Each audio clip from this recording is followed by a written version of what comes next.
Welcome back to my channel. Idli హోటళ్ళ లాగా రావాలంటే మీకు ఒక టిప్ చూస్తా చూడండి. నేను ఇడ్లీ మాత్రం నాకు ఇష్టం ఉండదు. నేను రాగి ఇడ్లీ పెట్టుకుంటున్నా. బట్ట ఇట్లా కాటన్ బట్ట దొరుకుతుంది షాపులలో. ఆ బట్ట తెచ్చి నైట్ అంతా నానబెట్టి గట్టిగా వెండిన తర్వాత ఇది ఇట్లా కట్ చేసి దీని మీద వేసుకోవాలి. హోల్ చేయాలి. దీంట్లో కొంచెం వాటర్ చల్లి ఇడ్లీ పెట్టాలి. సేమ్ హోటళ్ళ లాగానే ఉంటాయి. వచ్చి ఇడ్లీ అయిన తర్వాత చూస్తాను నేను.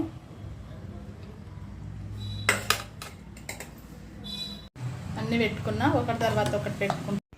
ఇడ్లీలు రెడీ అయినాయి. వేడి వేడి చూపిస్తాను. సేమ్ హోటల్ స్టైల్ లాగానే వచ్చినాయి. ఇంత కూడా పదన ఉండదు. ఇంత మంచిగా వచ్చినాయి చూడండి. కష్టం అనుకోవద్దు.